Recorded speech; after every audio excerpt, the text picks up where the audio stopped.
Hello guys, Chivas കറി വേൾഡിലേക്ക് എല്ലാവർക്കും സ്വാഗതം. ഞാനിന്നിവിടെ കറിനാരകം കൊണ്ടുള്ള ഒരു അച്ചാറിനെ കുറിച്ചാണ് പറയുന്നത്. എല്ലാവർക്കും എളുപ്പത്തിൽ തയ്യാറാക്കാൻ പറ്റിയ ഒരു അച്ചാർ. അപ്പോൾ അതിന് വേണ്ടിയിട്ടുള്ള ഇൻഗ്രീഡിയൻസ് എന്തൊക്കെയാണെന്ന് പറയാം.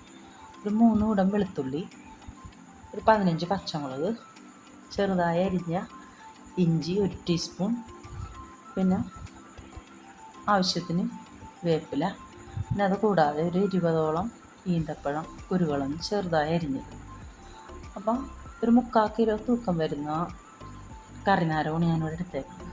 അതിലേക്ക് ഒരു 6 ടേബിൾ സ്പൂണോളം ചൊറുക്കൊഴിക്കുക. പിന്നെ ആവശ്യത്തിന് ഉപ്പും, പിന്നെ ഒരു 2 ടേബിൾ സ്പൂൺ പഞ്ചസാര കൂടി ഞാൻ ഇടുന്നുണ്ട്. എന്താണെന്ന് വെച്ചിട്ടുണ്ടെങ്കിൽ ആ കറിനാരകത്തിന് ചിലപ്പോൾ കയ്പ്പ് കൂടുതലായിരിക്കുള്ളൂ, അപ്പോൾ അതൊന്ന് ബാലൻസ് ചെയ്യാൻ വേണ്ടിയിട്ടാണ്. അപ്പോൾ ആ കറി എല്ലാം കൂടി ഒന്ന് മിക്സ് ചെയ്തിട്ട് ഒരു 7 ദിവസത്തോളം മാറ്റി വയ്ക്കും.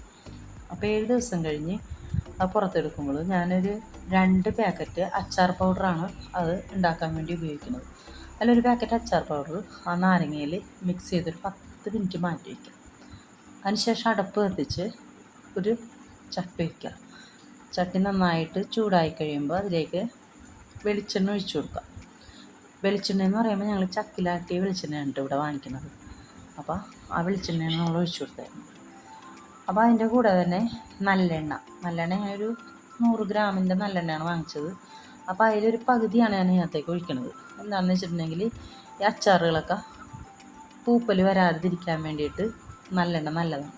ചില ആളുകൾ നല്ലെണ്ണയിൽ തന്നെയാണ് സാധാരണ ഉണ്ടാക്കാറ്. അപ്പോൾ ഞാൻ അങ്ങനെയല്ല, ഞാൻ രണ്ടും കൂടിയാണ് എപ്പോഴും ഉണ്ടാക്കുന്നത്. ഞാൻ എപ്പോഴും അച്ചാറുകൾ എന്തെങ്കിലുമൊക്കെ മാറി ഉണ്ടാക്കുന്ന ആളാണ്. അപ്പോൾ ഞാൻ അത് രണ്ടും കൂടി മിക്സ് ചെയ്തിട്ടാണ് ഉണ്ടാക്കാറ്. അപ്പോൾ അതിനകത്തേക്ക് ഒരു 2.5 ടീസ്പൂൺ കടുക് ഇട്ട് കൊടുക്കുക. കടുക് നന്നായിട്ട് പൊട്ടിക്കഴിയുമ്പോൾ അരിഞ്ഞു വെച്ചിരിക്കുന്ന ഇഞ്ചി നന്നായിട്ടൊന്ന് വഴണ്ടി വന്നോട്ടെ. അതിൻ്റെ ആ ഇഞ്ചിയുടെ ആ പച്ചക്കുത്തൊക്കെ ഒന്ന് നന്നായിട്ട് മാറിക്കഴിഞ്ഞതിന് ശേഷം അതിനകത്തേക്ക് വെളുത്തുള്ളി ഇട്ട് കൊടുക്കുക. അപ്പോൾ വെളുത്തുള്ളി എന്ന് പറയുമ്പോൾ നമ്മൾ 3 കുടം വെളുത്തുള്ളിയാണ് എടുത്തത്. അപ്പോൾ നല്ല ഒരുമാതിരി അത്യാവശ്യം വലിപ്പമുള്ള വെളുത്തുള്ളിയുടെ അല്ലികളായിരുന്നു. 2ആയിട്ട് പൊളിച്ചാൽ മതി. അച്ചാറിലിടുമ്പോൾ ഒരുപാട് ചെറുതാക്കി അരിയേണ്ട ആവശ്യമില്ല, 2ആയിട്ട് പൊളിച്ചാൽ മതി. അപ്പോൾ അത് നന്നായിട്ടൊന്ന് വഴണ്ട് കഴിയുമ്പോൾ അരിഞ്ഞ് വെച്ചിരിക്കണം പച്ചമുളക് അതിനകത്തേക്ക് ഇടാം. അപ്പോൾ ആ പച്ചമുളകാണെങ്കിലും നമുക്ക് ആവശ്യത്തിന് എരിവിനനുസരിച്ചൊക്കെ കൂട്ടുകയും കുറയ്ക്കുകയൊക്കെ ചെയ്യാനൊക്കെ ഒരളവില്ല. പച്ചമുളക് വേപ്പിലയൊക്കെ നമുക്ക് ആവശ്യത്തിന് ഇടാം. ശരീരത്തിന് നല്ല സാധനങ്ങൾ തന്നെയാണല്ലോ. അപ്പോൾ അതെല്ലാം കൂടി നന്നായിട്ടൊന്ന് വഴറ്റുമ്പോൾ എന്ന് വെച്ചിട്ടുണ്ടെങ്കിൽ ഒരുപാട് ഗോൾഡൻ കളറിലൊന്നും ആവണ്ട, നന്നായി അങ്ങോട്ട് വാടി വന്നാൽ മതി. ആ വാടി വന്നതിലേക്ക് നമുക്ക് അരിഞ്ഞ് വെച്ചിരിക്കുന്ന ഈന്തപ്പഴം അത് ചേർത്ത് കൊടുക്കാം. അത് ഈന്തപ്പഴം ഇതുപോലെ തന്നെ കയ്പ്പൊക്കെ ഒന്ന് കുറഞ്ഞ് കിട്ടാൻ വേണ്ടിയാണ് അത് ഉപയോഗിക്കുന്നത്. അപ്പോൾ ടേസ്റ്റും കിട്ടും, ഇത്തിരി ഗ്രേവിയൊക്കെ ആയിട്ടിരിക്കാൻ വേണ്ടിയിട്ട്. അപ്പോൾ ആ അതിലൊരു ഈന്തപ്പഴം ഞാൻ മുറിക്കാണ്ട് ഉണ്ടായിട്ട് അതാണ് ഞാൻ മാറ്റിയത്. അപ്പോൾ ആ ഈന്തപ്പഴം നല്ലോണം അങ്ങോട്ട് വാടി വന്നു കഴിയുമ്പോൾ അതിലേക്ക് നമ്മൾ നേരത്തെ മാറ്റി വെച്ചിരിക്കണം ആ ഒരു പാക്കറ്റ് അച്ചാർ പൗഡർ കൂടി ചേർക്കും. അപ്പോൾ ആ അച്ചാർ പൗഡർ നല്ലോണം ഒന്ന് മൂത്തോട്ട് കേട്ടോ. അപ്പോൾ അതിൻ്റെ പച്ചക്കുത്തും അങ്ങനെയുള്ള കാര്യങ്ങളൊക്കെ അങ്ങോട്ട് മാറിക്കഴിയുമ്പോൾ നമ്മൾ നേരത്തെ അരിഞ്ഞ് മിക്സ് ചെയ്ത് വെച്ചിരിക്കുന്ന അച്ചാർ പൗഡർ ഒരെണ്ണം നമ്മൾ നേരത്തെ നാരങ്ങയിൽ മിക്സ് ചെയ്ത് വെച്ചിട്ടുണ്ട്. ആ കൂട്ട് അതിനകത്തേക്ക് ഒഴിച്ചു കൊടുക്കുക.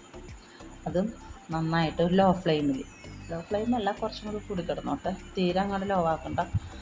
ഇട്ട് കൊടുത്തിട്ട് നന്നായിട്ട് മിക്സ് ചെയ്യാം.